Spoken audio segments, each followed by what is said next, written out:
Hi YouTube. If you are a recording artist, producer, songwriter, or industry professional, this video is for you. This is Malika with Quad Music Group, and welcome to the Quad Music Experience. Today, we will go over 10 things a new artist should do, so stick around. Before I get started, let me put this disclaimer alert out there. These 10 things are my opinion, and they're based on my years of experience and education in the industry. All right, guys, let's go. Number 1, get legal advice before signing contracts. This sounds so obvious, but it's a common mistake almost all new artists make. Megan Thee Stallion recently, or she might still be going through it, but she's going through a legal battle due to a contract that she signed without legal advice. So hiring a lawyer is money well spent. Number 2, be okay with doing shows for free. You want to get your name out there, and a great way to do it is performing for free. Now, on the flip side, I don't recommend you paying to perform. That includes agreeing to sell tickets in order to brace the stage. In my opinion, it's just not necessary. Number 3, keep your business relationships separate from your personal relationships. It really works out in your favor. I've seen some messy situations that cost the artist hundreds of thousands of dollars, and in some cases millions. I just don't believe that you should date people in your camp, especially if that person is controlling your money. So just be mindful of that. Number 4,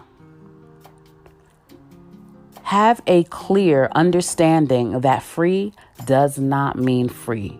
You will pay later. So whether it's by cutting a check, offering services, goods, or even just your time, you're going to pay. I mean, I've worked with a client who decided to work with a producer without the advice of management. There was some money exchange. No contract was in place. No money was exchanged, and there was no contract in place. The song was then later released. The artist started collecting royalties for the song.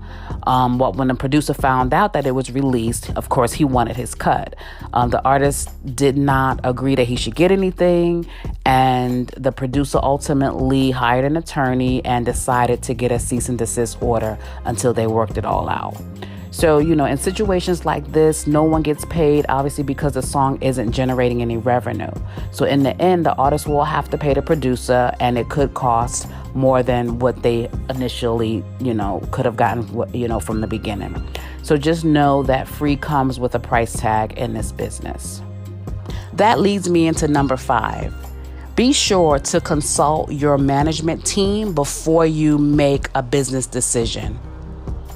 Let me repeat, consult your manager before you make a business decision. Whether you think it's small or not, when in doubt, ask your manager. You hire them as the expert, let them do their job. Number 6, show you have a great work ethic. It will lead to the checks. You are a business. Do not forget that. So if you are late to meetings, studio sessions, shows, interviews, or if you commit to something and don't follow through, your name will quickly be blacklisted and people will not want to do business with you. So relationships are everything in this business and just in general. And the circle is very small in the music industry. So don't ruin your career before it even starts. Number 7, get your own website and an external drive. Storing all your content on social media and not having a backup is just not recommended. I don't recommend my clients to do that. That's one of the first things I do is help them create their website or create it for them. With the social media sites, you have no control. So if they decide that they want to remove your page and your content, then they can do that. On your website, you can sell your merch, your music, and in most cases, get 100% of the proceeds. You can also house exclusive content for fans and have your EPK for press. I'm actually going to do another video on EPKs because I get a lot of questions about them. How do you do them? Are they relevant? That sort of thing. And just a side note, yes, I personally believe that EPKs are still very, very relevant and it's necessary for an artist to have. Number 8. Research and register your music with all organizations that will collect your royalties. So distributors like TuneCore and DistroKid don't collect all your royalties you are entitled to. So if you have a manager, your manager should have done this or should be in the process of doing it. If you don't have one, you can do your research or you can contact us and we'll help you or guide you through the steps that's necessary to take to make sure that you're collecting all the royalties that you are entitled to. You can contact us at the link below. Visit our website. Our contact information is there. Number 9, have a plan. If you want to start releasing music and ultimately looking to generate income from it, create a marketing plan on how you're going to achieve your goal. So for your first couple of projects, it shouldn't be an expensive, plan to launch. And it doesn't have to be elaborate, but you just need to have one. Otherwise, it'll be like throwing a blindfold on and then throwing a dart, hoping that you hit the target. Number 10, create your own lane and just kill it. An example, if I had to think of somebody who's unique, I would probably say Snoop Dogg. Snoop made millions from his style and his sound. I'm sure there's someone out there right now wishing that they did not try a music career sounding like Snoop 20-something years ago. And if I really had to think to date, there's no one that I can think of that sounds like him. I mean, he created his own lane. And again, he was very successful. You know him exactly when you know who it is exactly when you hear his music.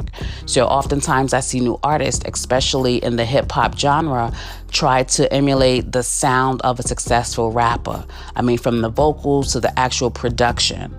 So again, my advice is to create your own sound and show some versatility in your songs.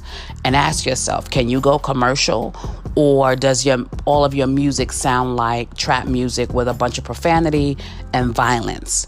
The answers to these questions would depend on your goals and your intent, but they definitely should be answered. All right, guys, that completes my list of 10 things a new artist should do. I hope this was helpful and gave you some food for thought. If so, please hit the thumbs up button and leave a comment to let me know what other types of videos you would like to see. Lastly, don't forget to subscribe. I will be posting more videos on a regular basis, so stay tuned. All right, thanks for hanging out with us and be well.